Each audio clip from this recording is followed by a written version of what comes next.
मुझे अभी अभी 3 मिनट पहले एक लाइलाज बीमारी का पता चला है।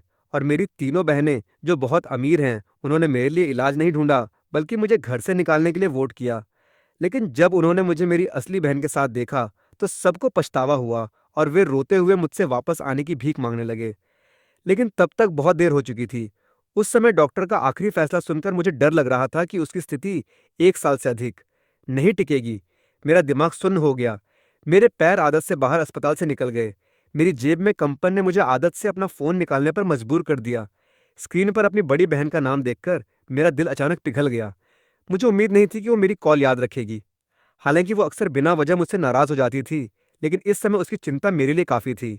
बहन, डॉक्टर ने कहा, लेकिन मुझे अपनी बात खत्म करने का समय भी नहीं मिला कि मोइलू ने बेसब्री से मुझे टोक दिया। इससे कोई फर्क नहीं पड़ता कि डॉक्टर तुम्हें देखता है या नहीं।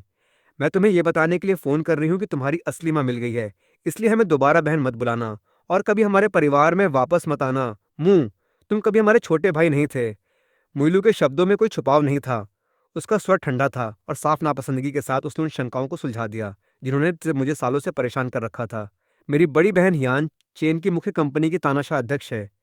मेरी दूसरी बहन एक अग्रणी स्टार है जो संगीत जगत की दीवा है। मोइलू ने सोचा कि ये सब साफ करने के बाद मैं इस बड़े अंतर से टूट जाऊंगा। यहाँ तक कि मैं ऐंठ कर चिल्लाऊंगा और तब वो और भी ठंडे स्वर में मुझे पूरी तरह से हकीकत दिखा सकेगी। ये समझा सकेगी कि हम एक ही दुनिया के नहीं हैं। लेकिन मैंने चुपचाप सब कुछ स्वीकार कर लिया, जिससे फोन के दूसरे छोर वाला हैरान रह गया, लेकिन केवल एक पल के लिए। आखिरकार इससे उसे कम परेशानी होती थी। मुइलू ने तुरंत अपने विचार वापस ले लिए और अपने असली भाई का स्वागत करने की तैयारी करने लगी। जहां तक इस नकली के विचारों का सवाल था, किसी को कोई परवाह नहीं थी। इस बेरहम फोन कॉल के बाद घर की मैनेजर लियू ने दरवाजा खटखटाया और अंदर आकर कुछ दिनों बाद होने वाली गाला डिनर के कपड़े सौंप दिए। हर कपड़ा सबसे अच्छे स्वर्गीय कारीगरों द्वारा बनाया गया था। सिर्फ सामान की कीमत 7 अंकों में थी। इससे मोइलू को जो एकमात्र पछतावा था वो पल भर में गायब हो गया। एक ऐसे व्यक्ति को जो कभी उच्च समाज को नहीं छू सकता था, उसे इतने सालों का विशेषाधिकार प्राप्त जीवन जीने दिया। मुंह परिवार मेरा कुछ नहीं बकाया है। म्यूचुअल हाउसकीपर, मैं एक कटोरा नूडल सूप खाना चाहती हूँ। इसे हमेशा की तरह बनाइए। हाउसकीपर लियू ये सुनकर एक पल हिचकिचाई, लेकिन तुरंत सहमत हो गई। महज 15 मिनट बाद हाउसकीपर लियू उसके लिए नूडल्स लेकर आई। मोइलू ने केवल एक निवाला चखा और तुरंत भौहें सिकोड़ लीं। बूढ़े लियू, क्या तुमने आज रसोई के सामान की जांच की? हाउसकीपर लियू ने मोइलू की नाराजगी समझ ली। उसने मूल रूप से सोचा था कि ये सिर्फ एक कटोरा नूडल्स है और कोई भी रसोइया इसे बना सकता है, लेकिन हकीकत ने साबित कर दिया कि उसका फैसला गलत था। मुंह स्पष्ट रूप से नूडल्स के इस कटोरे से बहुत असंतुष्ट था। हाउसकीपर लियू ने एक पल सोचा और जवाब दिया, सामान में कोई समस्या नहीं है, मैंने सबकी जांच की। शायद इसलिए क्योंकि पहले मैं ही नूडल्स बनाती थी, इसलिए अब स्वाद अलग है। अभी मैं रसोइये को स्वाद समायोजित करने का आदेश देती हूँ। मुंह ने तुरंत हाउसकीपर लियू को रोक दिया। तुम्हारा क्या मतलब है? मैं 1 साल से अधिक समय से नूडल्स का नाश्ता कर रही हूँ। ये सब नूडल्स तुमने ही बनाए हैं। हाउसकीपर लियू ने सिर हिलाया और सकारात्मक जवाब दिया। इससे मुइलू एक पल के लिए हैरान रह गया। फिर उसका स्वर थोड़ा फटकार भरा हो गया। मुइलू, चाहे तुम कुछ भी कहो, पहले भी तुमने उसे ऐसी चीजें कैसे करने दी? हाउसकीपर लियू ने जल्दी से समझाया। आपको काफी समय तक पेट में दर्द रहता था और आप कुछ भी नहीं खा पाते थे। मुइलू ने आपके लिए कई दिनों तक इस तरह के नूडल्स बनाने की पूरी कोशिश की और मुझसे कहा कि मैं उन्हें आपको ला कर दूं। ये सुनकर मुइलू ने हाथ हिलाया। उसने ये मामला पहली बार सुना था। हालांकि उसे केवल हल्का सा स्पर्श महसूस हुआ, यहाँ तक कि जल्द ही उसे लगा कि ये स्वाभाविक है। आखिरकार मुंह परिवार ने मुझे जो दिया था उसकी तुलना में एक कटोरा नूडल्स बनाना कुछ भी नहीं था। इस समय मैं अपनी असली माँ के घर लौट आया था। रास्ते में मैंने देखा कि घर के पास के लाइट पोस्ट और पेड़ बरामदगी के पोस्टरों से ढके हुए थे। यही कमरा है। मेरी माँ की आवाज़ उसकी विलन थोड़ी कांप रही थी। कमरा बड़ा नहीं था, लेकिन साफ था। मेज नीले आर्किड फूलों वाले सफ़ेद मेजपोश से ढकी थी। ये पूरे घर में सबसे अच्छी रोशनी वाला कमरा था। यह कमरा विशेष रूप से मेरे लिए आरक्षित था। मेरी आंखें तुरंत नम हो गईं। माँ ने मुझे ढूंढना कभी नहीं छोड़ा था। इस घर ने हमेशा मेरे लिए एक जगह बचा कर रखी थी। मुझे लगा कि आखिरकार मुझे फिर से एक घर मिल गया है। दोपहर को मेरी छोटी बहन जो प्राइमरी स्कूल में थी, मैं और मेरी माँ, हम उस घर के बने खाने को खाने लगे जिसकी हमें बहुत तलब थी। माँ ने मुझे बहुत देर तक देखा। उसे याद आया कि मेरे गायब होने के शुरुआती दिनों में उसकी दुनिया में दिन और रात की पहचान ही खत्म हो गई लग रही थी। उस समय वो एक पल भी नहीं रुकी। उसने इस शहर के हर कोने में हजारों पोस्टर चिपकाए, लेकिन एक भी फोन नहीं आया। कभी कभी सड़क की दुकानों से गुजरते समय उसे हमेशा लगता था कि उसका चेहरा दुकान की खिड़कियों पर छपा है।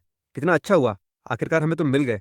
उसी पल मेरी बहन सुआन ने अपनी माँ के चेहरे पर दुर्लभ मुस्कान देखकर हैरानी से पलकें झपका दी। फिर वो भी खुशी से मुस्कुरा दी। दोपहर का खाना खत्म करने के बाद सुआन ने समझदारी से प्लेटें रख दी और रसोई में चली गई। उसने अपनी आस्तीनें चढ़ाई और बड़ी कुशलता से बर्तन धोए।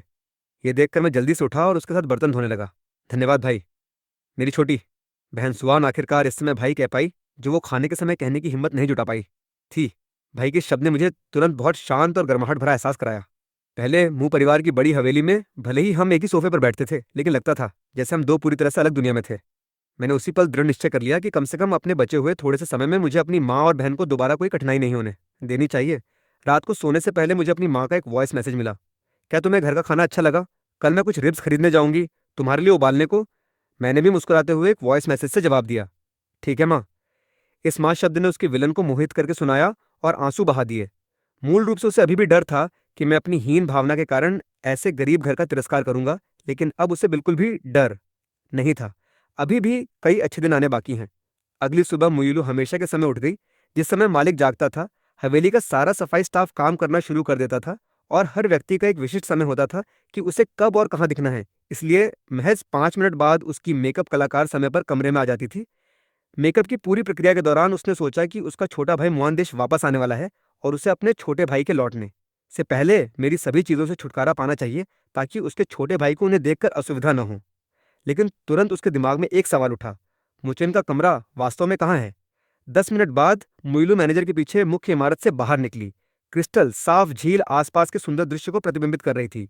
मुलायम घास दूर तक फैली हुई थी और ऊंचे चिनार के पेड़ों की छाया के नीचे पक्षियों के गाने और फूलों की खुशबू का एक प्राकृतिक दृश्य प्रस्तुत था। ये एक साल में 10 लाख से अधिक वेतन वाले 3 माली के कठिन परिश्रम का परिणाम है। मुइलू ने चुपके से सोचा कि अगर मेरी किस्मत अच्छी न होती तो मैं इस तरह के माहौल में 100 साल तक कड़ी मेहनत करके भी नहीं रह सकता था। लेकिन इस तरह चलते हुए मुइलू को अचानक एहसास हुआ कि कुछ गड़बड़ थी। बूढ़े लियू, क्या मैंने तुमसे मुचेन के कमरे में ले जाने को नहीं कहा था? मैनेजर लू ने सिर हिलाया और अपने सफेद दस्ताने वाले दाहिने हाथ से आगे की ओर इशारा किया। यही वो जगह है जहां युवा मास्टर मुचेन रहते थे। ये सुनकर मुइलू हैरान रह गई। वो इमारत तो नौकरों के रहने की जगह है। फिर अचानक उसे याद आया कि उसने खुद कई साल पहले ये व्यवस्था खुद की थी। उस समय उसने सोचा था कि मैं परिवार का असली सदस्य नहीं हूँ। आखिरकार अगर वो मुझे कम उम्र से ही शानदार जीवन शैली का अनुभव करने दे तो बहुत संभावना थी कि मैं बड़ा होकर एक फिजूल खर्च व्यक्ति बन जाऊंगा। हालांकि बाहरी लोगों की नजर में मुंह परिवार बड़ा और अमीर था, मैं मुचेन भी उसके मुंह परिवार का सदस्य था और वो नहीं चाहती थी कि मेरे कार्यों से मुंह परिवार का मुंह छोटा पड़े। इसलिए उसने पहले मुझे गरीबी में पालने का फैसला किया। लेकिन इतने सालों के बाद उसने कभी कमरा बदलने की संभावना का जिक्र नहीं किया। मुइलू को विश्वास करना मुश्किल लग रहा था। उसने मुझे कभी असली छोटा भाई नहीं माना, वरना वो नहीं भूलती कि मैं किस कमरे में रहता हूँ। लेकिन कोई बात नहीं, मैं भी उसका नाम मात्र का भाई हूँ। अगर मैंने उस समय पहल करके मांगा होता तो वो मुझे कमरा क्यों नहीं बदलने देती? मैनेजर लियू ये सुनकर हिचकिचाता दिखा।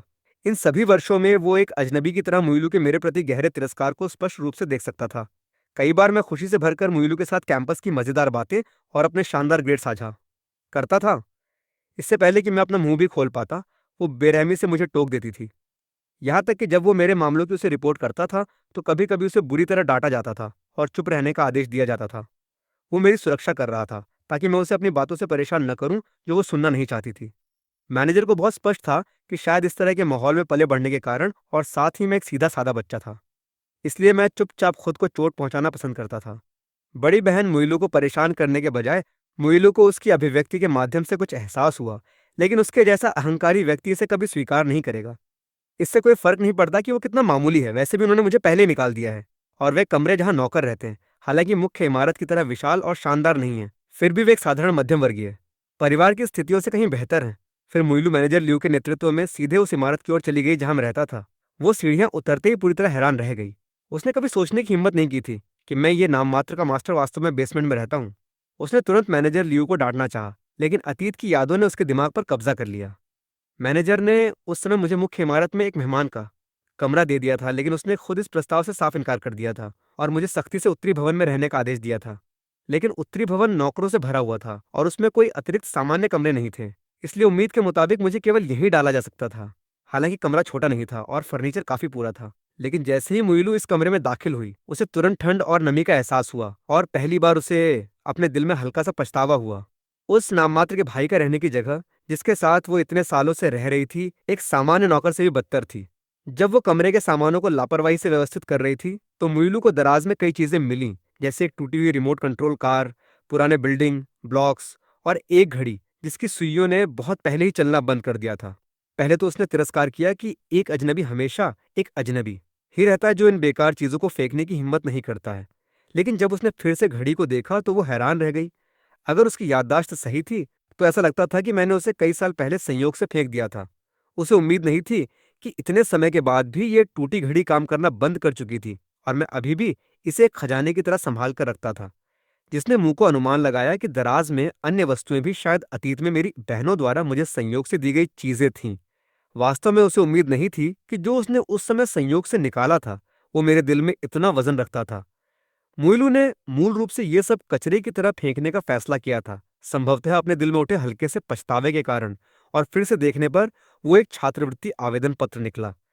उसने भौहें सिकोड़ी और फिर से हैरान महसूस किया। बूढ़े लियू, क्या मैंने तुमसे हर महीने उसे खर्च के लिए पैसे देने को नहीं कहा था? वो इतना गरीब कैसे है कि उसे छात्रवृत्ति के लिए आवेदन करना पड़ रहा है? मुइलू ने यह बिना किसी अन्य कारण के कहा। उसे बस लगा कि वे सभी मुंह परिवार की एक ही छत के नीचे रहते हैं और उसे स्कूल जाकर उस छोटी सी छात्रवृत्ति के लिए आवेदन करना पड़ेगा, तो ये धारणा फैलेगी कि मुंह परिवार मुझे बुरी तरह से प्रताड़ित कर रहा है। लेकिन जैसे ही मुइलू ने यह कहा समाप्त किया, उसे तुरंत पहले मुझे गरीबी में पालने के अपने फैसले की याद आई। और जो पैसे वो मुझे खर्च के लिए देता था वो अमीर परिवार के मानक से नहीं बल्कि एक साधारण परिवार के मानक से था। 2000 प्रतिमाह। हालांकि अगर ऐसा ही था, भले ही वास्तव में केवल 2000 ही थे, तो मुझे इतना गरीब नहीं होना चाहिए था कि मुझे छात्रवृत्ति के लिए आवेदन करना पड़े। मैनेजर लियू ये सुनकर जल्दी से सिर झुकाकर समझाने लगा। मैं हर महीने समय पर उसके खर्च के लिए 2000 ट्रांसफर करता था। युवा मास्टर मुचेन ने चुपके से मुझसे कुछ पैसे उधार मांगे थे और कहा था कि उसे जन्मदिन का तोहफा तैयार करने के लिए पैसे की सख्त जरूरत थी। उस समय मुझे युवा मास्टर पर दया आ गई और मैंने कहा कि उसे पैसे वापस करने की जरूरत नहीं है। लेकिन जल्द ही युवा मास्टर ने पैसे जुटाकर मुझे वापस कर दिए। संभवतः इसी वजह से मोइलू ये सुनकर अचानक महसूस हुआ कि वर्षों से जब भी वो अपना जन्मदिन मनाता था, मैं उसके लिए एक उपहार तैयार करता था। लेकिन चूंकि वे उपहार सड़क के ठेलों से खरीदे जाते थे, इसलिए वो आमतौर पर अगले दिन उन्हें कूड़ेदान में फेंक देता था। लेकिन वो अपनी ऊंची स्थिति में ये भूल गया था कि मैं कभी मुंह परिवार का युवा मास्टर नहीं था और ये बेकार सस्ती चीजें सबसे अच्छा उपहार थीं जो मैं उसे दे सकता था। संयोग से सुबह मोइलू से मेरी मुलाकात हो गई। मुझे देखने के बाद उसकी अभिव्यक्ति पहले हैरान रह गई। रुको, अभी मत जाओ, मुझे अभी भी तुम्हें कुछ देना है। लेकिन मैंने सुना और बिल्कुल नहीं रुका। इससे मुइलू के मन में उसी समय कुछ खलबली पैदा हो गई। अपने ऊंचे रूढ़िबद्ध दृष्टिकोण में मेरी उसकी छवि हमेशा उसके सभी आदेशों का पालन करने वाली रही थी। मैं अचानक इतना उदासीन क्यों हो जाऊंगा? मुइलू ने भौहें सिकोड़ी और इसके बारे में ज्यादा नहीं सोचा। उसने अपने सहायक के हाथों से एक पुरानी भंडारण बॉक्स निकाली। मुचेन, ये तुम्हारे पुराने कमरे की चीजें हैं और मेरी कार में कुछ ऐसे कपड़े भी हैं जो ज्यादा महत्वपूर्ण नहीं है। बाद में मैं किसी को तुम्हारे घर भेज दूंगी। ये सुनकर मैंने आखिरकार अपने जाने के कदम रोक दिए और बेतरतीब एक बॉक्स खोला। धन्यवाद राष्ट्रपति। मुंह इससे पहले कि मुइलू इस शीर्षक पर प्रतिक्रिया देता, मैंने एक दृश्य देखा जिसने उसे हैरान कर दिया। मैंने पूरा बॉक्स कूड़ेदान में फेंक दिया। जब वो हैरानी से उभरा, तब तक उसका यह पुराना भाई बहुत दूर जा चुका था। ये देखकर उसके बगल में खड़ा सहायक से ने नाराज होकर कहा, बहन यूलू मुइलू उसे चीजें देने के लिए खुद दूर से आई थीं। क्या उसे ये सब कूड़ेदान में फेंक देना चाहिए? निनुला परिवार ने इतने सालों तक परिश्रम पूर्वक पाला जिससे वो देश के एक शीर्ष विश्वविद्यालय में प्रवेश कर सका। कहा जा सकता है कि उन्होंने उसे बिल्कुल निराश नहीं किया। लेकिन उसमें आभार का एक कण भी नहीं है और वो उसके सामने इतना अप्रिय रवैया दिखाने की हिम्मत करती है। वो बस एक सफेद आंखों वाला भेड़िया है जिसे वश में नहीं किया जा सकता। मोइलू अब एक भी शब्द नहीं सुन सकता। जब उसने मुझे राष्ट्रपति मुंह कहते सुना तो उसे लगा कि उसने कुछ हमेशा के लिए खो दिया है। हालांकि ये अवर्णनीय क्षति की भावना जल्द ही एक अदम्य क्रोध से बदल दी गई। मोइलू को लगा कि उसने मेरा असली चेहरा देख लिया है। इसने उसे महसूस कराया कि उसने अपनी अन्य बहनों के साथ जो निर्णय लिया था वो बिल्कुल सही था। लेकिन मोइलू ने चुनिंदा रूप से भुला दिया कि उसने अतीत में एक से अधिक बार सार्वजनिक रूप से जब मुझे बहन कहते सुना तो वो शर्म की वजह से मुझे जानने का नाटक करती थी। और उसने एक से अधिक बार मुझे श्रेष्ठता के भाव से डांटा भी था और मुझे कुछ अवसरों पर उसे राष्ट्रपति मुंह कहने के लिए मजबूर किया था और मुझे चेतावनी दी थी कि सार्वजनिक रूप से भाई कहलाना शर्मनाक था। अब जब मैं वास्तव में वही कर रहा हूँ जो वो चाहती थी, तो दिल के नीचे वो 100 गुना दुखी महसूस कर रही है। सहायक सेन ने मोइलू का क्रोधित चेहरा देखकर आग में घी डालना जारी रखा, क्योंकि वो अपनी प्रतिष्ठा की भी परवाह नहीं करती है। अगर ये सफेद आंखों वाला भेड़िया भविष्य में हमसे भीख मांगने आया तो हमें भी ठंडे दिल से उससे मुंह मोड़ लेना चाहिए। दूसरे पदों पर चढ़ना चाहते हैं लेकिन नहीं चढ़ पाते। भविष्य में वो निश्चित रूप से अंतरात्मा से पछताएगा। मोइलू ने ये बातें सुनी तो उसके दिल का क्रोध थोड़ा शांत हुआ। वो सही था, भविष्य में वो निश्चित रूप से पछताएगा। फिर मोइलू ने सहायक द्वारा लाए गए बैग की जांच की। उसे याद आया कि उसके अंदर मेरा मेडिकल रिकॉर्ड था। वो मुझे ढूंढना चाहती थी और सब कुछ कूड़ेदान में फेंकना चाहती थी। बहुत देर बाद उसे पुराने दस्तावेजों का ढेर मिला। मोइलू ने अपनी खुद की जानकारी को नजरअंदाज कर दिया और बेतरतीब और सतही तौर पर पुराने दस्तावेजों पर नजर डाली। पुराने दस्तावेजों के इस ढेर के अंदर मेरा छात्रवृत्ति आवेदन और बचपन से मेरे ग्रेड शीट थे। जब मुइलू ने ये ग्रेड शीट देखी तो उसकी आंखें अनायास हल्की सी सिकुड़ गईं, क्योंकि उसे वास्तव में उम्मीद नहीं थी कि बचपन से ही मेरे ग्रेड इतने अच्छे होंगे। मैं लगभग हमेशा कक्षा में पहले स्थान पर रहता था। कॉलेज प्रवेश परीक्षा में मुझे 680 अंक मिले। इससे मुइलू थोड़ा आश्चर्यचकित हुआ। उसने पहले कभी मेरे ग्रेड पर ध्यान नहीं दिया था। यहाँ तक कि इससे पहले वो सोचती थी कि मैं मुंह परिवार द्वारा हर साल दान किए गए पैसे की बदौलत एक प्रतिष्ठित विश्वविद्यालय में दाखिला ले पाया था। अब ऐसा लगता है कि मैंने अपनी मेहनत से प्रवेश पाया था। अचानक मुइलू को थोड़ा दया महसूस हुई। प्रांत के सर्वश्रेष्ठ छात्र की तुलना में मैं शायद बहुत पीछे नहीं हूँ। अन्य पहलुओं को छोड़ दें तो प्रतिभा में निवेश के नजरिए से मैं वास्तव में खेती करने के लिए बहुत मूल्यवान हूँ। लेकिन अब ज्यादा सोचना बेकार है। जब तक मेरे हाथ में बहुत पैसा है, इस तरह के उत्कृष्ट छात्र बहुत हैं। मोनू ने खोजना जारी रखा और उसे कुछ शारीरिक परीक्षा रिपोर्ट मिली। ये उसे थोड़ा हास्यास्पद लगा। उसने सोचा कि क्या मुझे मौत से बहुत डर लगता है। मैं जवान था और उसने पहले से ही इतनी सारी शारीरिक परीक्षाएं करवा ली थीं, और कल के फोन कॉल पर उसने मुझे इसका जिक्र करते हुए भी सुना था। इसलिए वो उत्सुक हो गई और ये देखने के लिए रिपोर्ट खोली कि वो वास्तव में क्या ढूंढ रहा था। ये जब मैं 16 साल का था तब की शारीरिक परीक्षा रिपोर्ट थी। रिपोर्ट की सामग्री देखने के बाद मुइलू उसी पल हैरान रह गई। इलाज करने वाले डॉक्टर ने स्पष्ट रूप से लिखा था, रोगी कहता है कि पिछले 2 हफ्तों के दौरान उसे बार बार दिल की धड़कन तेज होना, बुखार और मिचली का सामना करना पड़ा है। कुपोषण दिखाई दिया। अंतिम निदान परिणाम लिवर कैंसर था। मुइलू ये देखकर पूरी तरह स्तब्ध रह गई। ये कैसे संभव था? मुंह परिवार की हवेली में हर भोजन एक पेशेवर पोषण विशेषज्ञ द्वारा तैयार किया जाता था। कुपोषण कैसे हो सकता था? लेकिन फिर उसे अचानक एहसास हुआ कि वो मुझे कभी उनके साथ मेज पर बैठने नहीं देती थी।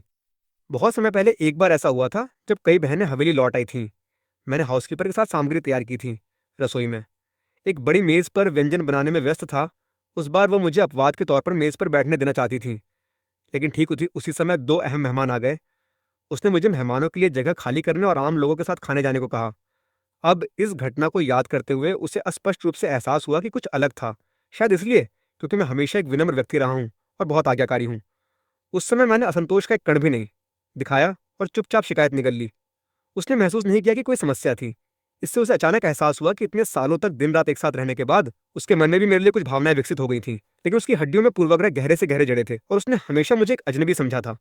लेकिन भले ही मैं हाई स्कूल में एक बोर्डिंग स्कूल में रहता, हर दिन आम लोगों के साथ खाना खाता, तो मुझे कुपोषण के स्तर तक भूखा नहीं रहना चाहिए था। दिल में उलझन और समझ से भरा उसने हाउसकीपर लियू को फोन किया। यह चिंता या अपराध के कारण नहीं था। वो केवल उन आम लोगों से पूछताछ करना चाहती थी। क्या उन्होंने उस समय आज्ञा पालन किया था और चीजें सही ढंग से की थी? कॉल जल्दी से कनेक्ट हो गई। उसने ठंडे स्वर में सवाल किया। दूसरी तरफ हाउसकीपर लियू ने एक पल मौन रखा और फिर सावधानी से जवाब दिया। शायद उस अवधि के दौरान उनके पास अक्सर खाने का समय नहीं होता था। आपने उस समय कहा था कि मुझे बिगाड़ना नहीं चाहिए ताकि उसमें बुरी आदतें विकसित न हो और मुंह परिवार को शर्मिंदा न करे।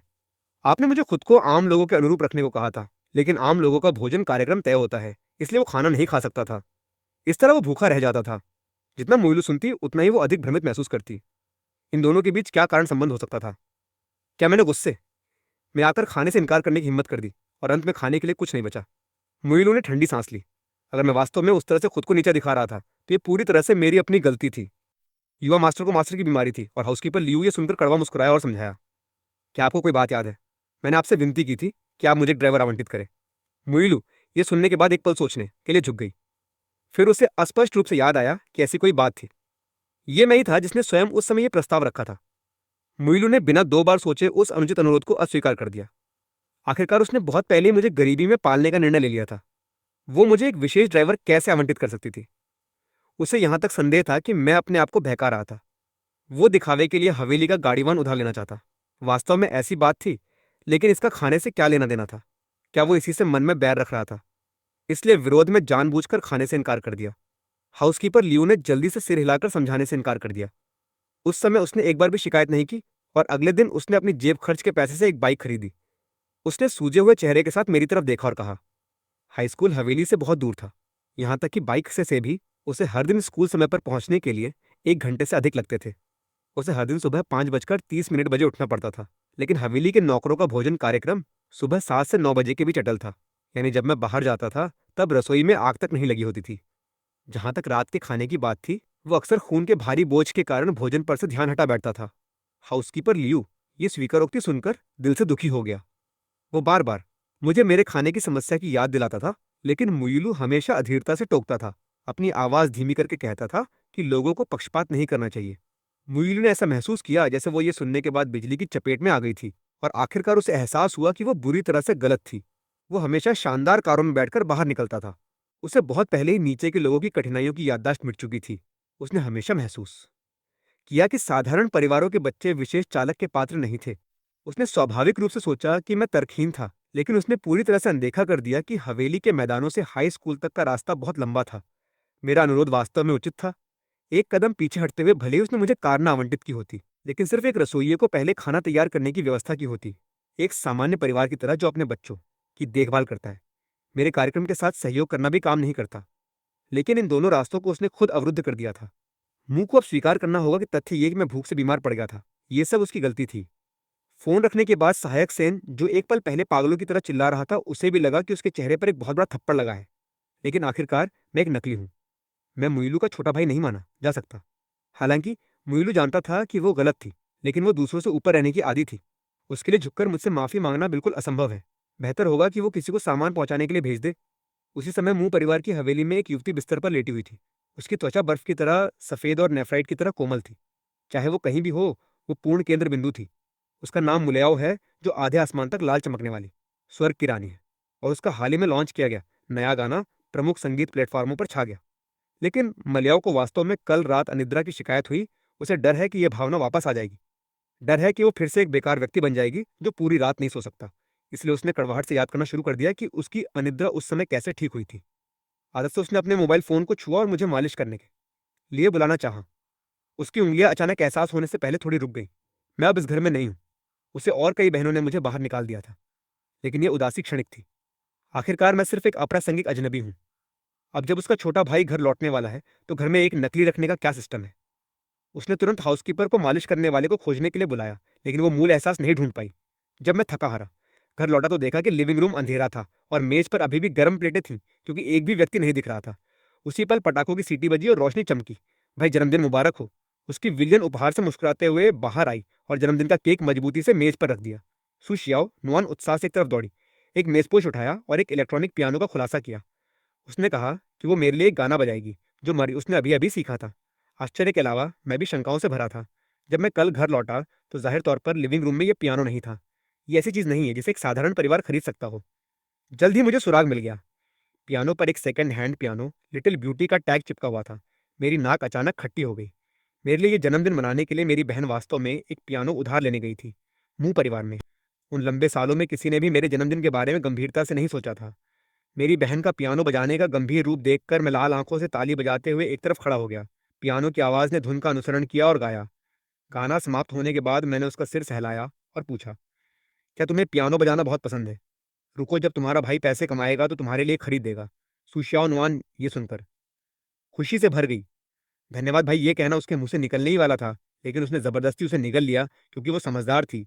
उसने अपनी बड़ी आंखों से पलकें झपकाई और अपने विचारों के विपरीत कुछ कहा। वास्तव में मुझे इतना भी पसंद नहीं है, क्योंकि मैं अपनी बहन के विचारों को नहीं समझ सका। इसलिए मैंने केवल मुस्कुराया और उसे बेनकाब नहीं किया और भविष्य में उसे एक बड़ा आश्चर्य देने के बारे में सोचा। इसलिए मैंने मौके का फायदा उठाकर विषय बदल दिया। धन्यवाद, तुम्हारे भाई को बहुत पसंद है। भाई तुम भी उसके लिए एक गाना बजाओ। सुहान ने अपनी आंखें बड़ी कर ली और हैरान रह गई। भाई तुम्हें पियानो बजाना भी आता है? जैसे ही मैं बैठा और अपने कौशल दिखाने की तैयारी कर रहा था, धीरे से दरवाजा खटखटाया गया। मैंने दरवाजा खोला और तुरंत हैरान रह गया।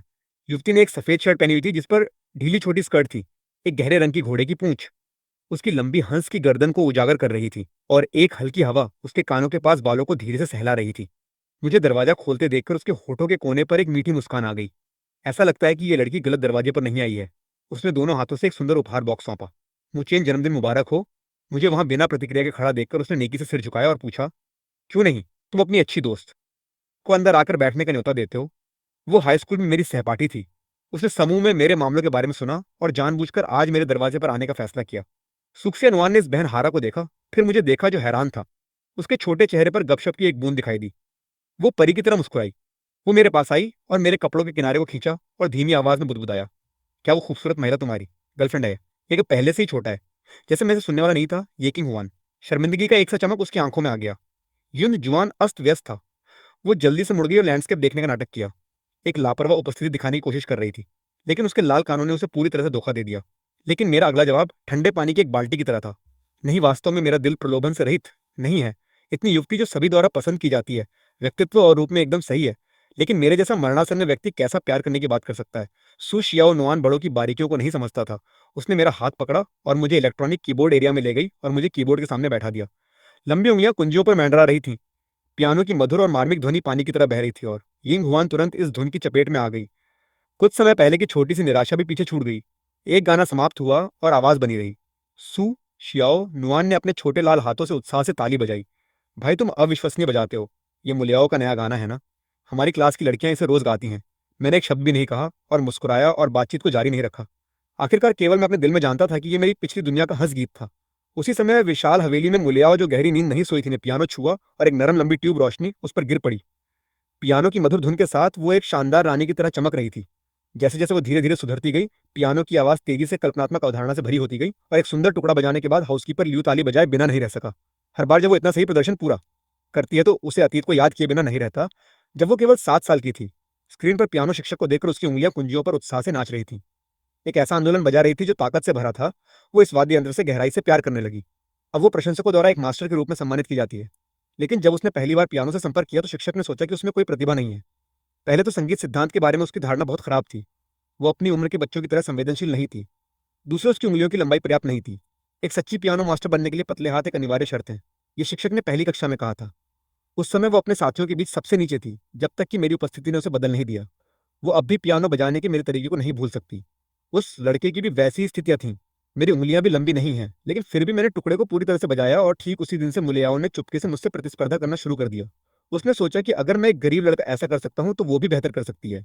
इसलिए उसने आत्मविश्वास वापस पाया और परिश्रम पूर्वक पियानो का अभ्यास किया। बाद में धीरे धीरे उसने अपने साथियों को हराया और उस शिक्षक की मान्यता प्राप्त की। यहाँ तक कि उसे एक प्रसिद्ध ओपेरा में शिक्षक के साथ 4 हाथों से मंच पर बजाने के लिए आमंत्रित किया गया। वो अभी भी याद करती है कि उस समय वो कितनी भाग्यशाली थी। आपको पता होना चाहिए कि उसकी पियानो शिक्षिका देश की सबसे महत्वपूर्ण कलाकार थीं, जिन्होंने सभी राष्ट्रीय चैंपियनशिप जीती थी, और वो शिक्षिका की सबसे गर्वित छात्रा नहीं थी। उससे कई वरिष्ठ छात्र थे, जिनकी वादन तकनीक उससे कहीं अधिक उच्च स्तर की थी। उस समय हालांकि वो इस अवसर के लिए तरस रही थी, लेकिन वो ये भी जानती थी कि केवल एक कोटा था और उसके चुने जाने की संभावना बहुत कम थी। लेकिन किसने सोचा था कि आखिरकार शिक्षिका ने छात्रों में से बेतरतीब ढंग से एक व्यक्ति का चयन करके लॉटरी निकालने का फैसला किया, ताकि वे मंच पर एक साथ बजा सकें, जैसे कि भाग्य की देवी ने उसका पक्ष किया हो। मुलियाओं का इस तरह चयन हो गया। वो अभी भी ग्रैंड थिएटर को स्पष्ट रूप से याद करती है। पियानो शिक्षक, जिसका स्वभाव हमेशा विस्फोटक था, पूरे प्रदर्शन के दौरान बेहद धैर्यवान था और 4 हाथ वाले प्रदर्शन के दौरान शिक्षक ने उसकी लय के साथ सहयोग करने की पूरी कोशिश की और हर समय उसका समर्थन कर रहा था। उसे मंच का सारा ध्यान अपने लिए छोड़ दिया। भले ही यह मंच पर उसकी पहली बार थी। अनगिनत दर्शकों के सामने बजाते हुए उसने जल्दी से लय के साथ तालमेल बिठा लिया। वो पूरी तरह से अविश्वसनीय रूप से आश्वस्त हो गई। उसे अब मंच के नीचे की नजरों का डर नहीं था। ठीक उसी समय जब गाना समाप्त हुआ और पर्दा गिरा, शिक्षक ने उसे मंच का केंद्र सौंप दिया। उसने सुरुचिपूर्ण और निडर होकर प्रणाम किया और मीडिया ने इस दृश्य को कैद कर लिया। उन्होंने अपनी रिपोर्टों में एक अत्यंत उच्च मूल्यांकन दिया कि यह दृश्य उसके लिए बनाया गया था। इस प्रदर्शन के ठीक बाद ही मुले वो कर रही थी जो वो चाहती थी। मुचेन, तुम्हारा क्या ख्याल है? बात करने के बाद उसने आदत से मेरा नाम लिया। तभी उसे अचानक एहसास हुआ कि इतने सालों के साथ रहने के बाद वो पहले से ही आदी हो चुकी थी। आदी थी कि मैं अकेले पियानो का अभ्यास करते समय उसके साथ रहता था। हर बार जब वो बजाते बजाते थक जाती थी तो मुझे एक टुकड़ा बजाते सुनना उसे हमेशा सहज और शांत महसूस कराता था। ये सोचकर उसे अपने दिल में हल्का सा पछतावा हुआ। उसे पछतावा हुआ कि उसने मेरे जाने के मामले पर चर्चा करते समय हाँ में वोट किया था। लेकिन दूसरे दृष्टिकोण से सोचने पर आखिरकार ये सब उसके छोटे भाई के लिए है। इसके अलावा मैं मुंह परिवार से संबंधित नहीं हूं, इसलिए मेरा निकाल देना उचित लगता है। जल्द ही उसने एक बीच का रास्ता सोच लिया। उसने सुना था कि मेरी वर्तमान आर्थिक स्थिति अच्छी नहीं है। यहाँ तक कि ये कहा जा सकता है कि मैं बहुत ही सादगी से रह रहा हूँ। उसने सोचा कि वो मुझे उसके साथ अभ्यास करने के लिए काम पर रख सकती है। ये सोचकर वो गुपचुप तरीके से प्रसन्न हुए बिना नहीं रह सकी। लेकिन उसने कुछ दिनों में मुझसे संपर्क करने का निर्णय लिया। आखिरकार उन्होंने हाल ही में मुझे घर से निकाल दिया था और अब तुरंत मुझे लौटने के लिए काम पर रखती है, जिससे वो कहने में थोड़ी मुश्किल महसूस करती है। जैसे ही वो सोने के लिए उठी, उसने एक तरफ रखा हुआ वीडियो कैमरा देखा, जिसे उसने विशेष रूप से रखने का अनुरोध किया था। एक तरफ दैनिक रिकॉर्ड रखने के लिए और दूसरी तरफ बाद में सुधार की गुंजाइश देखने के लिए, प्रदर्शन तकनीकों की समीक्षा करने में आसानी के लिए उसने इस मशीन की रिकॉर्डिंग के माध्यम से चुपके से मेरी प्रदर्शन तकनीकों का भी अध्ययन किया था। इसलिए उसने तुरंत सोचा कि शायद अंदर हाल ही में मेरी कुछ रिकॉर्डिंग हो और उसने मुझे पियानो बजाते हुए बहुत समय से नहीं देखा था। इसलिए उसने हाउसकीपर लियू से पर्दा खींचने को कहा। उसने मेरा सबसे हालिया प्रदर्शन स्क्रीन पर प्रोजेक्ट किया। जब परिचित धुन बजी तो मलियाओ पूरी तरह से हैरान रह गई। उसका चेहरा अविश्वास से भरा था। उसने बार बार रिकॉर्डिंग के विशिष्ट समय की पुष्टि की और फिर उसका दिमाग बिजली की तरह टूटा।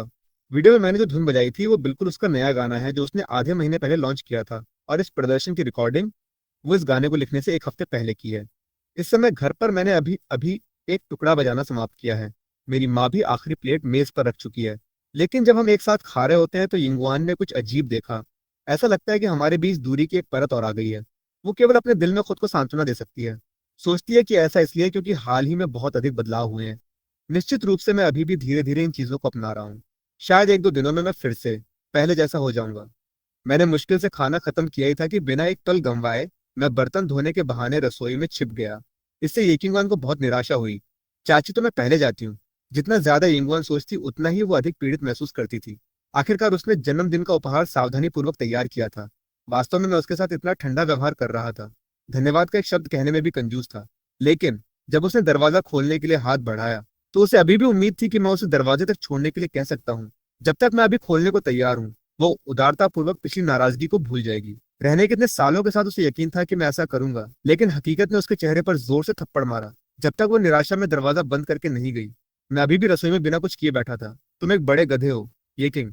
हुआन की आवाज गुस्से से रोने लगी थी। उसके दिल में कि वो मेरे लिए फिर कभी नाश्ता नहीं खरीदेगी, कम से कम इस हफ्ते तो नहीं। मेरे भाई की बहन हमेशा नाराज लगती है। मैं भी जानता हूँ कि मैंने पहले जो किया वो बहुत ज्यादा था। ठीक उसी पल अचानक घंटी बजी। मैंने जल्दी से अपने हाथ सुखाए और दरवाजा खोलने के लिए दौड़ा। सोचा कि कम से कम मुझे उससे माफी तो मांगनी चाहिए। लेकिन जो बाहर खड़ा था वो येकिंगवान नहीं था। तुम क्यों बेवकूफ की तरह खड़े होकर दरवाजा रोक रहे हो? जल्दी करो और बड़ी बहन को अंदर बात करने दो। मुइलू ने भी इस समय ठंडे स्वर में बात की।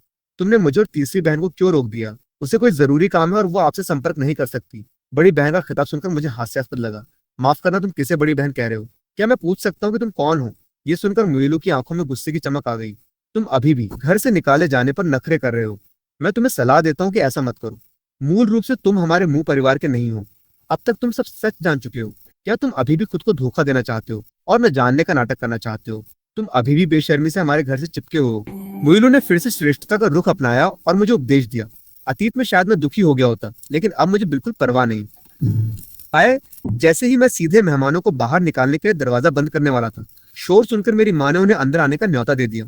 मेरी माँ हमारे झगड़ों से अनभिज्ञ है। मुइलू ऊंची एड़ी के जूते के साथ लिविंग रूम में दाखिल हुई और चारों ओर तिरस्कार से देखा।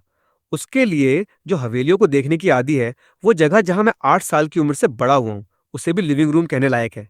ये उसके स्टोरेज रूम जितना चौड़ा भी नहीं है। मैं तुम्हारे साथ घूमने नहीं जा रही हूँ। तुम्हारे कमरे की सारी निजी चीजें यहाँ हैं। तीसरी बहन को भविष्य में पियानो के बारे में कुछ प्रश्न हैं जो वो तुमसे पूछना चाहती है। हर सप्ताहांत में 2 दिन उसके साथ पियानो का अभ्यास करने आओ। मैं तुम्हारी विश्वविद्यालय की पूरी ट्यूशन फीस इन वर्षों के लिए दे दूंगी। इसके अलावा मैं तुम्हें अतिरिक्त वेतन भी दूंगी। तुम अपनी शर्तें रख सकते हो। तुमने कितना सोचा था, 30,000 या 50,000? ठीक है। इतनी उदारता से ये शर्तें देने का कारण अतीत का भाईचारे का स्नेह नहीं है, बल्कि ये सिर्फ ट्यूशन फीस को एक निवेश मानकर है। जहां तक दसियों हजार डॉलर के अंशकालिक काम के वेतन की बात है, तो ये पूरी तरह से मेरे कुपोषण के लिए एक भिक्षा है। ये बेहद अहंकारी शब्द सुनने के बाद मेरे चेहरे पर एक संक्षिप्त हिचकिचाहट चमकी। ऐसा नहीं है कि मैं उस छोटी सी ट्यूशन फीस और वेतन से प्रभावित हो गया था, बल्कि अचानक किसी की छवि मेरे दिमाग में आ गई। मुलेओ पहले बहुत मजबूत और चुनौतीपूर्ण हुआ करता था। इससे कोई फर्क नहीं पड़ता कि वो लोगों के सामने कितना चमकीला दिखता है। हमेशा कैमरे के सामने सुरुचिपूर्ण और उपयुक्त। मैं अपने दिल में उसके रहस्यों को किसी से बेहतर जानता हूँ। गहरे में वो एक अत्यंत असुरक्षित व्यक्ति है। जब से मुझे निकालकर भेजा गया है, तब से उसके लिए इतनी अच्छी धुन लिखना बिल्कुल असंभव। बहुत संभावना है कि वो फिर से अतीत के रसातल में गिर जाएगी और प्रेरणा के खत्म होने के कारण रचनात्मक अवरोध का शिकार हो जाएगी और फिर अपनी प्रतिभा और मूलभूत कौशलों पर संदेह करने लगेगी। आखिरकार वो पूरी तरह से हार मान लेगी, जैसा उसने बचपन में किया था। लेकिन मैंने जल्दी से उस दया को बुझा दिया। मुझे बेरहमी से दरवाजे से बाहर निकालने का निर्णय उन अच्छी बहनों द्वारा संयुक्त रूप से पारित किया गया था। उन्होंने मुझे कभी परिवार का असली सदस्य नहीं माना। मुझे उनकी चिंता क्यों करनी चाहिए? ये देखकर कि मैंने हमेशा की तरह तुरंत स्वीकार नहीं किया, मुइलू के दिल में एक ठंडक पैदा हो गई। उसने सोचा कि उसने मेरी चाल को पूरी तरह देख लिया है। उसने महसूस किया कि मेरी पिछली कठोरता अधिक पैसे मांगने के अलावा और कुछ नहीं थी। लेकिन जैसे ही वो आत्मसंतुष्ट महसूस कर रही थी, मैंने बेरहमी से मजाक उड़ाते हुए अपना मुंह खोला। वो उस बदबूदार कचरे के ढेर में पियानो बजाने वापस जाए। मुझे माफ करना, मुझे घृणा आती है और मुझे डर है कि मैं अपने हाथ गंदे कर लूंगा। मैं उस कचरे के ढेर पर कभी पैर नहीं रखूंगा। इसके अलावा हमारा वास्तव में कोई रिश्ता नहीं है। परेशानी, कृपया मेरे घर पर मत रुको। ठीक है। जैसे ही मैंने बात समाप्त की, पूरा कमरा सन्नाटे में डूब गया। उसके साथ आए सहायक ने अविश्वास से मेरी तरफ देखा। तुम्हारे दिमाग में कोई समस्या है, तुम पागल हो। यदि ये अवसर खो दिया जो मैनेजर मुंह तुम्हें दे रही है तो तुम जीवन भर पछताओगे। सहायक स्नूप की राय में जब तक मैं थोड़ा सा सिर झुकाता और अपनी गलती मान लेता, भले ही मैं अपनी पहचान बदल लेता और मुंह परिवार में रहता, मैं निश्चित रूप से भविष्य में स्वर्ग में चढ़ जाता। यहाँ तक कि मेरी माँ और बहन भी विलासिता का जीवन जी सकती थीं। मुइलू ने अपने क्रोध को दबाया और अपनी उंगली से मेरी ओर इशारा करते हुए कोसा। मुचेन, मैं तुम्हें बड़ी दया से एक आखिरी मौका दे रही हूँ। तुरंत झुककर माफी मांगो और फिर हर सप्ताहांत में अपनी दूसरी बहन के साथ पियानो का अभ्यास करने जाओ। पहले दी गई सभी शर्तें अभी भी मान्य हैं। और मैंने उसे केवल एक अत्यंत करारा जवाब दिया। मुइलू गुस्से में दरवाजा पटककर बाहर चली गई। कार में बैठकर उसने सभी संबंधों को पूरी तरह से काटने और अपने प्यारे छोटे भाई मुस्वान के लिए भव्य स्वागत समारोह तैयार करने पर ध्यान केंद्रित करने का फैसला किया। ठीक उसी समय उसके फोन पर एक व्यय विवरण आया। कुल 5,30,000 युआन काटे गए। सभी मुस्वान के खर्च से। विवरण में विशिष्ट उपयोग निर्दिष्ट नहीं था। पैसे की यह भारी राशि उसके लिए समुद्र में एक बूंद से अधिक नहीं है। उसके प्यारे भाई ने घर से बाहर 20 साल कष्ट झेले हैं। इसे अपनी बहन की तरफ से एक छोटा सा मुआवजा समझें। और मुले याओ को एक चौंकाने वाली खबर मिली। जब उसने बातचीत करने के लिए अपने शिक्षक को फोन किया तो उसे पता चला कि पियानो में मेरी प्रतिभा उससे भी अधिक थी। मैं विश्वविद्यालय के दरवाजे में प्रवेश किया। कल मैं एक बात सोच रहा था, अपने बाकी जीवन के साथ मुझे क्या करना चाहिए ताकि इसका अर्थ बने। लेकिन इस समाज में सब कुछ पैसे की आवश्यकता होती है। मुझे जल्द से जल्द एक बड़ी संपत्ति बचानी होगी। संक्षेप में मेरे दिमाग में बहुत सारे व्यवसाय के अवसर हैं। उदाहरण के लिए शहर के केंद्र में आक्रामक रूप से रियल एस्टेट खरीदना या असीमित क्षमता वाले ब्लैक हॉर्स शेयरों में भारी निवेश करना। लेकिन इन निवेशों का मुद्रीकरण की अवधि बहुत लंबी है। जल्द ही मैंने पैसे कमाने के एक तरीके पर ध्यान केंद्रित किया। इसलिए मैंने आज रात के स्वागत समारोह के लिए साइन अप किया। ठीक कैंपस में मेरी मुलाकात इंगिरान से हुई। दोनों एक साथ समारोह के सभागार में गए। ये एक भव्य कार्यक्रम था। विश्वविद्यालय ने इसे लाइव कवर करने के लिए कई जाने माने मीडिया को आमंत्रित किया था। उन्होंने लोकप्रिय प्लेटफॉर्मों पर एक आधिकारिक लाइव ट्रांसमिशन भी शुरू किया था। हालांकि प्रदर्शन अभी तक आधिकारिक रूप से शुरू नहीं हुआ है, लेकिन लाइव ट्रांसमिशन रूम में प्रवेश करने वाले दर्शकों की संख्या पहले ही 1,000 पार कर गई थी। मुश्किल से ही हम स्थल पर पहुंचे थे कि अच्छी नजर वाले काउंसलर ने हमें पकड़ लिया और उत्साह से ड्रेसिंग रूम में ले गए। युवान ने उलझन मैं मेरी तरफ देखा। मैं आमतौर पर एक बहुत ही विनम्र व्यक्ति हूं, लेकिन हैरानी की बात है कि मैंने मंच पर प्रदर्शन करने के लिए साइन अप कर लिया था।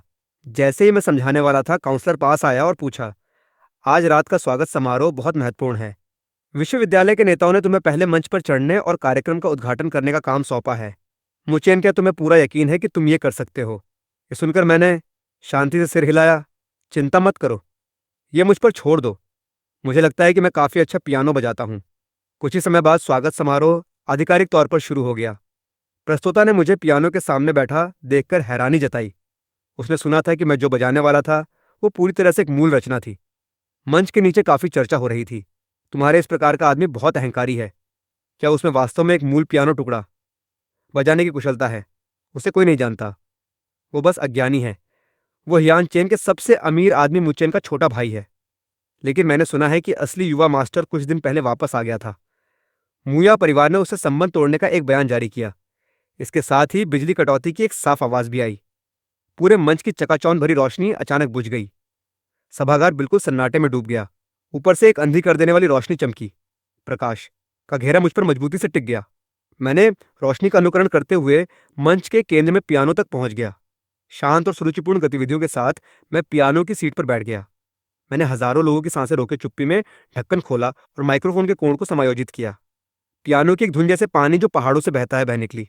ये सुंदर धुन जो दर्शकों ने पहले कभी नहीं सुनी थी, ने वहां मौजूद शिक्षकों और छात्रों को हैरान कर दिया। मूल रूप से उनके मन में एक शो देखने की मानसिकता थी कि यह मूल टुकड़ा कुछ खुरदरा है। उन्होंने कभी उम्मीद नहीं की थी कि यह लड़का वास्तव में गंभीर था। मुलायम नोट धीरे धीरे विशाल सभागार में भर गए। श्रोता पियानो की आवाज की परतों के माध्यम से चर्च की रंगीन कांच की खिड़कियों से गुजरती सूरज की रोशनी देखते दिखे, जो दुल्हन पर धीरे से चमक रही थी, जिसने शादी की पोशाक पहनी हुई थी। एक सुंदर जोड़ा प्यार से एक दूसरे को देख रहा था। ठीक उसी समय जब दूल्हा दुल्हन पुजारी के सामने शपथ लेने वाले थे, पियानो की हर्षित ध्वनि अचानक उदासी से रंग गई। पहले जो बनी थी वो सुंदर शादी की छवि इस समय क्षणभंगुर हो गई, जैसे सब सुंदरता एक व्यर्थ सपना मात्र थी। एक ब्लॉगर जिसे समारोह में आमंत्रित किया गया था, वो मंच के नीचे से चिल्लाया, क्या मैं पूछ सकता हूं कि इस स्वर्गीय गीत का नाम क्या है? स्वप्निल शादी। एक बार टुकड़ा समाप्त होने के बाद मैंने प्रणाम किया। मैं मंच से उतर गया और चला गया। विश्वविद्यालय का स्वागत समारोह योजना के अनुसार जारी रहा। लेकिन इंटरनेट की दुनिया में जो कई लोगों के लिए अज्ञात है, ये पियानो एकल पहले ही एक तूफान ला चुका था। मेरे पियानो बजाने के उच्च परिभाषा वीडियो ने पूरे नेटवर्क में तहलका मचा दिया था। स्वप्निल, शादी शब्द लोकप्रिय खोजों पर बड़ी ताकत से आया था। हे भगवान, ये बहुत शानदार है। उसकी पतली उंगलियां पियानो की कुंजियों को नहीं छू रही हैं, बल्कि हर स्पर्श सटीक रूप से मेरे दिल को छू रहा है। ये दिव्य गीत किसी भी प्लेटफॉर्म पर क्यों नहीं मिल सकता? मुझे मत बताओ कि ये एक नई विशेष प्रीमियर मूल रचना है। जैसे जैसे पियानो टुकड़े पर चर्चा की गर्मजोशी तेजी से बढ़ी, राष्ट्रीय संगीत दिग्गज अंततः चुप नहीं रह सके।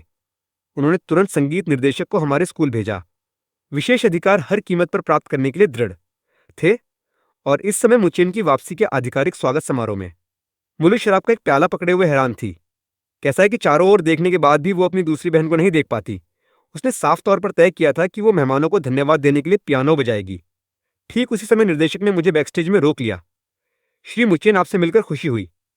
हम इस गाने के विशेष प्रसारण अधिकार खरीदने की बहुत इच्छा रखते। मुझे नहीं पता कि क्या आपके पास सहयोग करने का कोई इरादा है। उसने लगातार विभिन्न लुभावने लाभ साझाकरण प्रस्ताव रखे। उसने कभी कल्पना नहीं की थी कि मैं इतना सीधा हो जाऊंगा। मैं टुकड़े के सभी कॉपीराइट सीधे बेचने की योजना बना रहा हूं।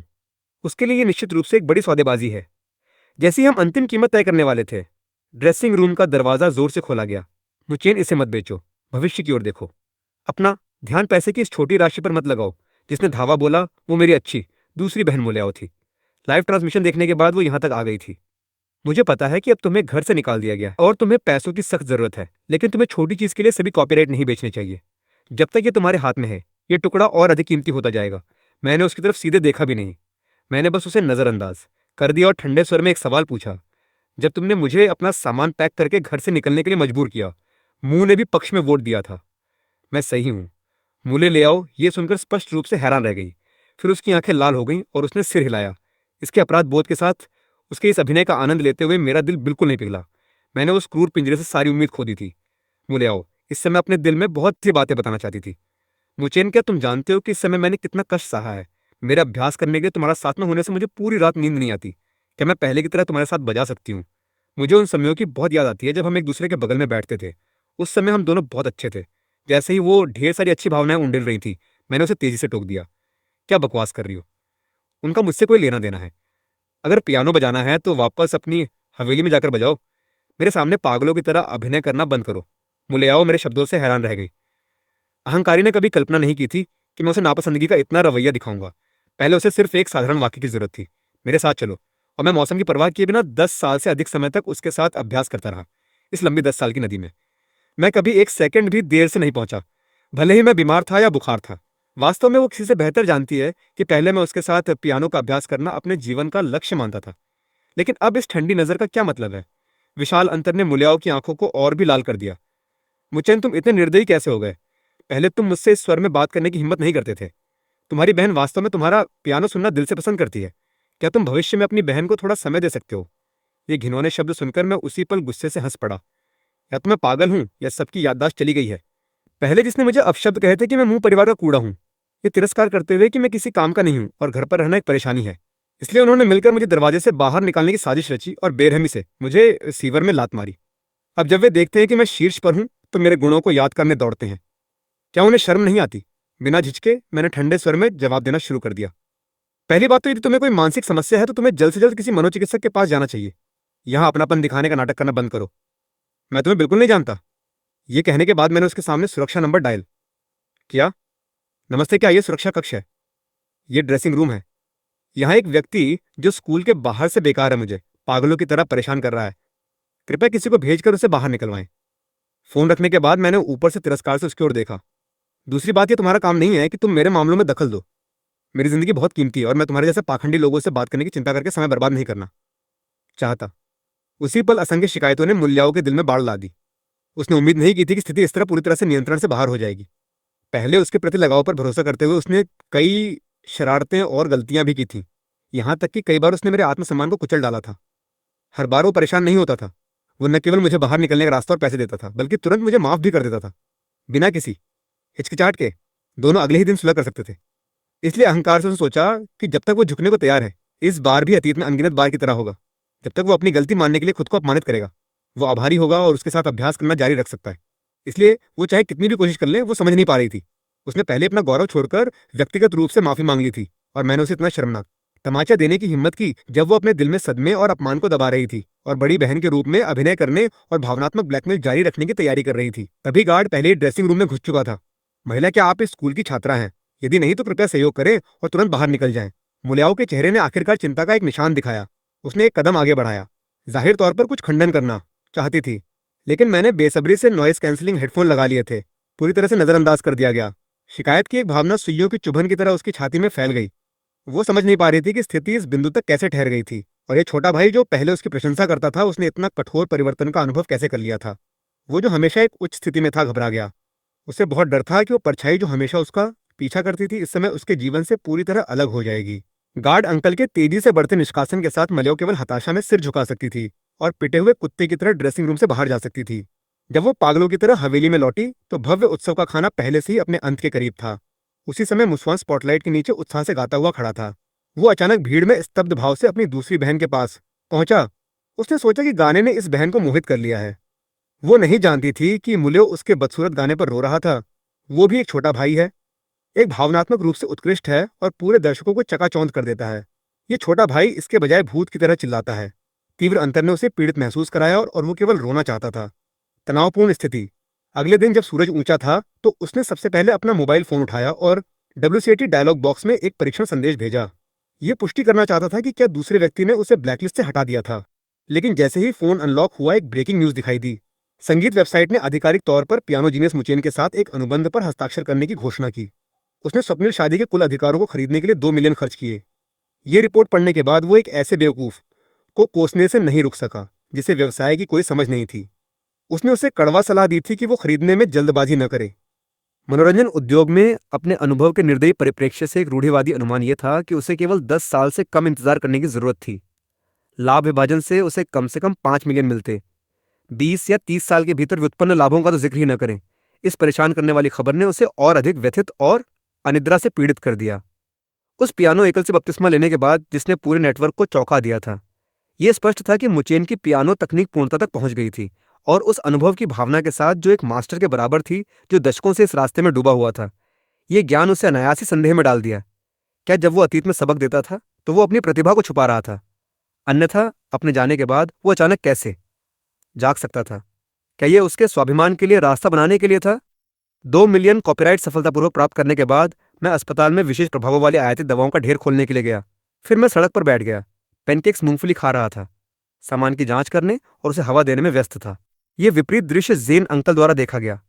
अगर उसने इसे अपनी आंखों से नहीं देखा होता तो उसने विश्वास करने की हिम्मत नहीं की होती। एक पियानो प्रतिभा जो एक गाने के साथ 2 मिलियन कमाता है, वो निजी तौर पर जमीन पर पैरों के साथ एक मजदूर की तरह काम कर रहा है, खरीद अनुबंध के छोटे अक्षरों का सख्ती से पालन कर रहा है। मेन ने रिकॉर्डिंग स्टूडियो में प्रवेश किया और स्वप्निल शादी रिकॉर्ड की। जेन अंकल ने सम्मानपूर्वक उसे 1 कप उच्च गुणवत्ता वाली लाल चाय की पेशकश की। श्री मूव डाउन पेमेंट आपके खाते में कई बैचों में स्थानांतरित कर दिया गया है। वो इस अज्ञात युवा व्यक्ति के प्रति इतना विनम्र क्यों था? ये पूरी तरह से मेरी वर्तमान उम्र के कारण था, जो मुश्किल से 20 साल का है। अपनी युवावस्था में इस तरह की उत्कृष्ट कृति लिखने में सक्षम होना, कौन गारंटी देने की हिम्मत करेगा कि इस राक्षस के दिमाग में कोई और सामग्री नहीं है? इसी तरह की दूसरी या तीसरी बम निकालने में असमर्थ होने पर अब जोरदार संसाधनों का निवेश करना और एहसानों को अधिकतम बढ़ाना भविष्य में विशेष प्रीमियर जीतने की संभावना को स्वाभाविक रूप से अधिक कर देता है। जेन अंकल आनंद से चमक रहे थे। वो उठा और अपना दाहिना हाथ बढ़ाया। श्री मू, मैं आपको हमारी पहली परियोजना पर एक सफल और सुचारू सहयोग की शुभकामनाएं देता हूँ। यदि आपके पास भविष्य में इस तरह के अन्य उत्कृष्ट कृतियां हैं तो मुझे लगता है कि आपने हमारी ईमानदारी भी देख ली है। हम सभी फिर से आपके साथ सहयोग करने के लिए उत्सुक हैं। लेकिन उसके उत्साह को ठंडी उदासीनता मिली। उसने बहुत सारी खुशामद भरी प्रशंसाएं कहीं, लेकिन मैं एक लट्ठे की तरह बैठा रहा। कोई जवाब नहीं दिया, यहां तक कि हाथ मिलाने के लिए उठने का कोई इरादा भी नहीं था। इस अहंकारी रवैये ने उसे चुपके से गुस्सा दिलाया। हालांकि वो कई वर्षों से उद्योग में डूबा हुआ था और उसने कई पागलों को देखा था। कई राक्षस हैं जो अपनी प्रतिभा पर भरोसा करते हैं और अजीब स्वभाव के हैं। जैसे ही वो घूमने और जाने वाला था, मैंने अंततः धीरे धीरे अपनी पलकें उठाईं और बोला, मुझे खेद है, मेरे दिमाग में थोड़ी देर पहले शॉर्ट सर्किट हो गया था। क्योंकि आप अगले सहयोग के लिए इतने उत्सुक हैं तो अगली बार का इंतजार करने में समय बर्बाद न करें। आज ही कल से बेहतर है। हम तय करते हैं कि यह आज रात ही होगा। और जो अगला वाक्य मैंने लापरवाही से कहा, उससे वो इतना हैरान हो गया कि उसका जबड़ा ही उतर गया। मेरी जेब में अभी भी एक पूरी मूल शीट संगीत है। गुणवत्ता के मामले में यह स्वप्निल शादी की आधी भी कमतर नहीं है। ये शब्द कहते ही पूरा रिकॉर्डिंग स्टूडियो उसी पल सन्नाटे में डूब गया। न केवल ज़ेन अंकल का विश्व दृष्टिकोण चकनाचूर हो गया, बल्कि पास के साउंड इंजीनियर ने भी अपनी आंखें बड़ी कर लीं। उसके कानों में स्वप्निल शादी जैसी उत्कृष्ट कृति, इसलिए यदि ये आने वाले वर्षों में एक क्लासिक कहलाने के लिए प्रतिष्ठित हो जाती है, तो केवल 20 साल की उम्र में इस प्रकार का गाना लिखने में सक्षम होना पहले से ही एक अद्वितीय प्रतिभा माना जाता है। लेकिन उसकी नाक के ठीक नीचे मैंने वास्तव में दावा किया कि मेरे पास अभी भी उसी स्तर का एक दिव्य गीत छिपा है। ये कैसे डरावना और भयानक नहीं हो सकता है? ज़ेंग अंकल के चेहरे पर इस समय की अभिव्यक्ति को अद्भुत कहा जा सकता है। ये बिल्कुल एक जीवित खजाना खोजने जैसा है। यदि वो वास्तव में एक दिव्य गीत निकाल सकता है जो गुणवत्ता में बराबर है, तो उस राक्षस की संगीत प्रतिभा और रचनात्मकता कितनी डरावनी है। लेकिन ऐसा चकाचौंध करने वाला बैंगनी सितारा पिछले 20 वर्षों में उद्योग में अज्ञात होगा। उसने चुपके से मुझे सम्मानपूर्वक बैठने के लिए आमंत्रित करने का फैसला किया। वो इस रहस्यमयी गीत को व्यक्तिगत रूप से सुनने के लिए उत्सुक था। जब मेरे हाथ पियानो की कुंजियों पर फैले, तो अनगिनत घने नोट एक बेलगाम बाढ़ की तरह बह निकले। तुरंत बाद पियानो की आवाज़ उन्मादी उन्माद में प्रवेश कर गई। मैंने कुंजियों को छूने के क्षण में अपना स्वभाव भी बदल दिया, जैसे कि मैं इस गाने का उपयोग भाग्य के खिलाफ पागलपन से चिल्लाने के लिए कर रहा था। अपनी सभी भावनाओं को पागलपन से थकावट तक बाहर निकाल रहा था। ज़ेन अंकल उत्साह से कांप रहा था। उसने वास्तव में एक अमूल्य खजाना पा लिया था। पिछले गाने स्वप्निल शादी की एकमात्र आलोचना उसकी सुंदर धुन के साथ ये है कि कठिनाई बहुत कम है, लेकिन कौशल प्रदर्शन का वर्तमान गाना पिछले वाले के विपरीत है। हाथों की चकाचौंध करने वाली गति ऐसी है जैसे उंगलियां लड़ रही हों। उसी समय भव्य और सुनसान मुंह हवेली में मुइलू ने मलियाओ के कमरे का दरवाजा बहुत देर तक पीटा। ले आओ सुमत, जाग जाओ और खाने के लिए नीचे चलो। हालांकि जब दरवाजा धीरे धीरे अंदर की ओर खुला, तो मुलियाओ बाल बिखरे हुए जिंदा लाश की तरह बाहर आया। इस उदास रूप ने मुइलू को डरा दिया। ले आओ, तुम्हें क्या हुआ? तब तू बीमार है। लेकिन जल्द ही उसने समस्या के मूल का अनुमान लगा लिया। ये उस सफेद आंखों वाले भेड़िए मुचेन के कारण है। तुम कल रात चुपके से उससे मिलने गए थे। उसने तुमसे कुछ अप्रिय कहा। बी बहन अभी तुम्हारे लिए जाकर तुम्हारा गुस्सा निकालेगी। मुइलू ने महसूस किया कि इससे कोई फर्क नहीं पड़ता अगर मेन द्वारा उसके साथ बुरा व्यवहार किया गया, क्योंकि आखिरकार उसने पहले लापरवाही के कारण मुचेन के लिए कुछ शिकायतें पैदा कर दी थीं। लेकिन दूसरी बहन उससे किस बात में असफल रही। मुलियाओ ये सुनकर और भी जोर से रोने लगी। क्या तुम्हें लगता है कि मेरे पास जो गाने हैं वे मैंने लिखे हैं? क्या मैं वास्तव में ये शास्त्रीय धुनें लिख सकती हूँ? उसका दिमाग जल गया है। वो एहसान फरामोश गाने कैसे लिख सकता है? मुइलू बिल्कुल नहीं समझ रही थी कि वो किस बारे में बात कर रही है। मुचेन 10 साल से अधिक समय से मुंह परिवार में रहा, तो उसने कभी नहीं सुना था कि उसके पास इस तरह की प्रतिभा है, भले ही वो कुछ संगीत जानता हो। इसका तुम्हारे द्वारा लिखे गए गानों से क्या संबंध होगा? जब से मुचेन ने मुझे ब्लॉक किया है, श्री सू ने मुझे फिर कभी कोई संदेश नहीं भेजा, इसलिए मुझे यकीन है कि श्री सू ही मुचेन है। मुइलू ये सुनकर हैरान रह गई। तभी अचानक उसे याद आया कि श्री सू कौन थे। उसने अपनी बहन के लिए कई दिव्य गाने तैयार किए थे। हर गाने की गुणवत्ता बेहद उच्च थी। वे सभी दिव्य गाने थे जो प्रमुख संगीत प्लेटफॉर्मों पर एक बड़ी घटना बन गए। मुइलू भी इस उपकारी को खोजना चाहती थी ताकि वो अपनी बहन की ओर से उसे ठीक से इनाम दे सके। लेकिन ये व्यक्ति कभी सार्वजनिक रूप से सामने नहीं आया था, और इतने वर्षों से श्री सूस ने केवल इंटरनेट के माध्यम से उसके साथ संवाद किया था। यदि यह रहस्यमयी मैग्नेट मुचेन होता, तो मुइलू मरकर भी विश्वास नहीं करती। ऐसा कोई तरीका नहीं है कि यह संभव हो। यह निश्चित रूप से सिर्फ एक संयोग है। यह असंभव है कि उसके पास वो स्वर्गीय प्रतिभा हो। लेकिन इससे पहले कि वो बात खत्म कर पाती, उसकी बहन ने उसे टोक दिया। मचेन के पास वास्तव में वो अद्भुत प्रतिभा है। हो सकता है कि आपको नवीनतम मनोरंजन समाचारों पर ध्यान देने का समय नहीं मिला हो। मुचेन ने अभी अभी एक उत्कृष्ट कृति बनाई है। यहाँ तक कि मेरे गुरु भी उस गाने की प्रशंसा से भरे हुए हैं। देश के सबसे बड़े संगीत मंच ने भी कॉपीराइट खरीदने के लिए बहुत पैसा खर्च किया है। मुइलू ने निश्चित रूप से मनोरंजन समाचारों पर ध्यान नहीं दिया था, लेकिन अपनी बहन का विस्फोटक स्पष्टीकरण सुनने के बाद उसके मन में पहला विचार ये आया कि मुचेन ये कृतज्ञ इतना चालाक है। उसने मुंह परिवार में 10 से अधिक वर्षों तक खुद को मृत बना लिया और एक भी गाने का उल्लेख नहीं किया। जैसे ही वो घर से बाहर निकला, वो तुरंत दिखावा करने के लिए दौड़ा। ठीक उसी समय मुइलू को अपने वकील का फोन आया। राष्ट्रपति मुंह, उस मामले के बारे में मेरे पास खबर है जिसकी आपने मुझे गुप्त रूप से जांच करने के लिए कहा था। यह उस पुराने मामले के बारे में है जिसमें अफवाह थी कि मुचेन एक महाविद्यालयीन छात्रा को इंटरनेट पर परेशान कर रहा था। यह साबित करने के लिए पर्याप्त ठोस सबूत हैं कि उस लड़की ने उस पर झूठा आरोप लगाया था। मुचेन को शुरू से अंत तक गलत तरीके से पीड़ित किया गया था। हमने पाया कि उस लड़की के खाते में ब्लैक मनी की एक राशि प्राप्त हुई थी। प्रेषक उसके छोटे भाई मुसवान का नाम निकला। इस बड़े कैलिबर बम ने उसके दृष्टिकोण को तोड़ दिया। हमेशा निर्णायक मुइलू ने गहरा अपराध बोध महसूस किया। उसे याद आया कि जब यह घोटाला सामने आया था तो उसने केवल अपने पूर्वाग्रहों के आधार पर जोर देकर कहा था कि मुचेन दोषी था। इस मामले को चुप कराने और मू परिवार की झूठी प्रतिष्ठा की रक्षा करने के लिए उसने बलपूर्वक मेन से अपना बचाव करने का अधिकार छीन लिया। ठीक जब मू परिवार में अराजकता मची हुई थी, इंटरनेट फिर से फट पड़ा। संगीत वेबसाइट ने एक नया दिव्य गीत प्राप्त करने का शब्द पूरे नेटवर्क की सबसे लोकप्रिय खोज सूची में पहले स्थान पर आ गया। इस घटना ने इंटरनेट उपयोगकर्ताओं को हैरान कर दिया। हे भगवान, इस आदमी को क्या हुआ? ये दिव्य गीत सामूहिक रूप से तैयार हो रहा है, जैसे कोई मुर्गी अंडे दे रही हो। वो एक दिन में एक गाने की उन्मत्त गति भी बनाए रख सकता है। तो आखिर ये मुचेन कौन है?